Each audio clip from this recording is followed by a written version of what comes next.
gone and caught a sniffle. Temperature drops. That's it. Hi there, my fellow YouTubians. Welcome back to our Scorsese series. V. Rose and I are reviewing The King of Comedy today. And as it happens, today is November 17th. Guess whose birthday it is today? What do you know? It's Martin Scorsese's birthday. He's 68 years old today.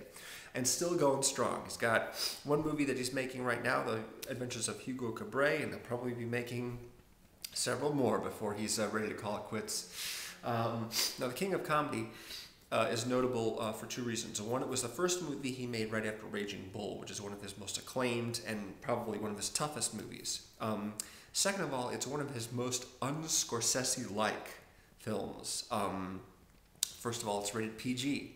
There is no bad language in it. There is hardly any violence of any kind. And the visual style, aside from the opening credits, which are somewhat Scorsese-like, the visual style is pretty plain. Not a lot of fancy camera movement going on, not a lot of funny editing tricks or stylistics that way. It's a pretty straightforward movie, and I think probably it's maybe Scorsese felt it was sort of a palate cleanser after Raging Bull, which is just relentless in its style. We'll get to that movie in a while, I think. This one I hadn't seen. I had only seen it once before, and I rescreened it a couple weeks ago to see to sort of catch up with it again. And man, you know, it's just as loony as I remember it is, even more so actually. I think the main character is Rupert Pupkin. De Niro, once again, playing the lead in a Scorsese film, and Rupert Pupkin is an aspiring stand-up comedian, and I think that he is probably one of the most self-deluded characters I've ever seen in any movie. He's the kind of guy who thinks he can just shoot straight to the top without having to work his way up there. That's how good he thinks he is. So he wants to strike up a personal friendship with a talk show host by the name of Jerry Langdon. Not to be confused with Robert Langdon, the main character from the Da Vinci Code novels. I believe that's his name anyway. I should double check that and see. In any case, Jerry Langdon, the talk show host, is played by Jerry Lewis, who of course himself is a famous comedian. What happens is, through a fortunate circumstance, De Niro finds himself basically sharing Jerry Langdon's limousine and asks that he demonstrate his act. He's been working on his act. He's like, well, tell me what club you're playing at. He says, no, I want to show you my act. I want to show you my act personally, give you an inside scoop or something like that. He wants to go on Jerry Langdon's talk show without having to tough it out in the comedy clubs, first of all. This is how, and he thinks that he's good enough to do that. I tell you, man, this guy, okay, Langford, yeah. Jerry Langford, that's the name of the character.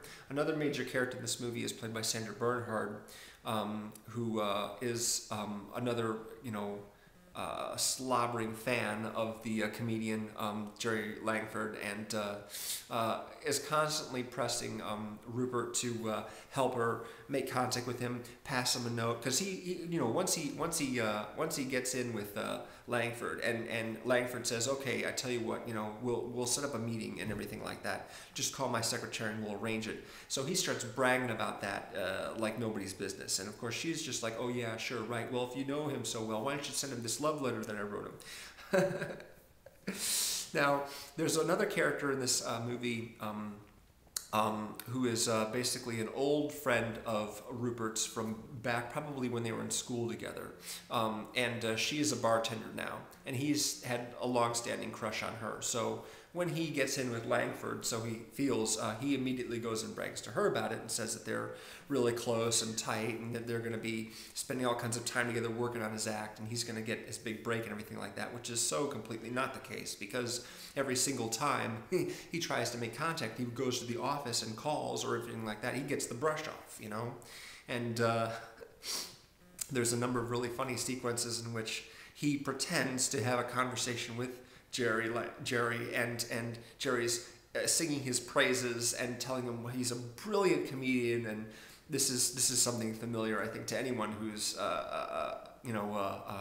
aspired to be a performer of some kind, is to have that adulation from someone that you admire and respect.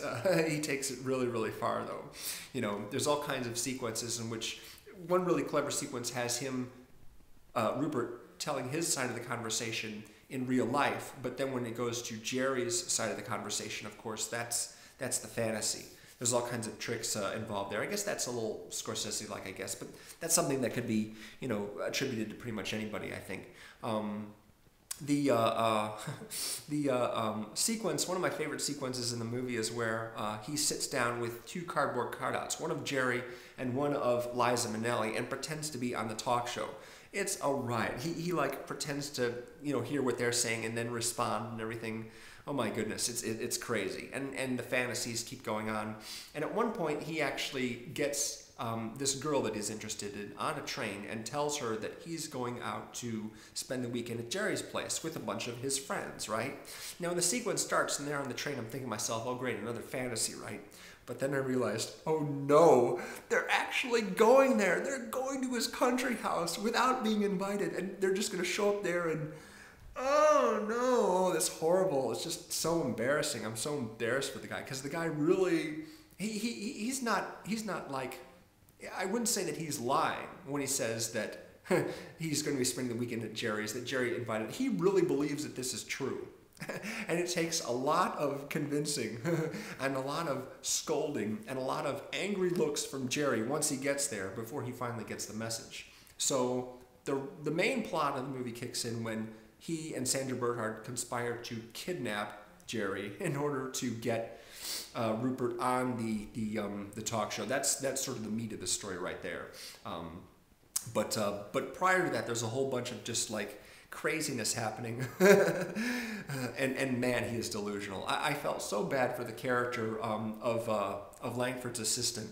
This woman, every time he comes in and says he wants to talk to Jerry, she has to come out and deal with him. She has to be kind of encouraging and not tell him how terrible he is or not what a nuisance he's being polite and courteous, you know, but still telling them, you know, yeah, we like your stuff. It's pretty good. Your timing is very good. Just let us know when you're playing some clubs. We'll send someone down to look at your act. And of course, Rupert doesn't want to hear that. He wants to get on the show. He wants to be on the show without having to go through all the you know, work your way to the top business.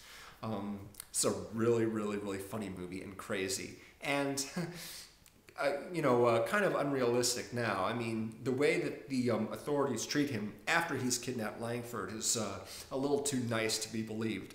But this is a comedy. You know, this is a pretty lighthearted movie all in all. It deals with stalkers and kidnapping and everything like that, and it's nuts. But it's not a movie with a lot of really serious consequences for anybody.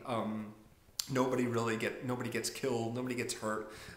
There's no severe distress of any kind. It's all pretty much played very light and for laughs, which is a good, you know, I think palate cleanser from something like Raging Bull, which is just, you know, kind of an endurance contest actually.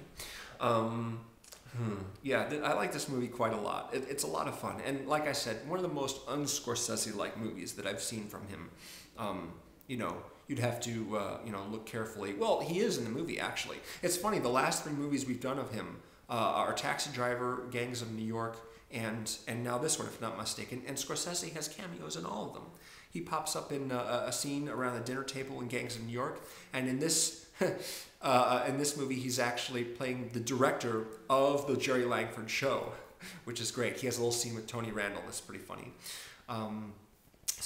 Yeah, King of Comedy. Terrific. Yeah, definitely want to check that out. It's well known, but not one of the most highly praised Scorsese films. You would be doing yourself a kindness by checking it out. It's really great. So yeah, please take a look at V Rose's review. The link to her channel is down below. Happy birthday once again to Marty, the man of the hour. Yeah, we'll be back soon, and hopefully I won't be too sick to do more videos in the near future. So thanks very much. See ya.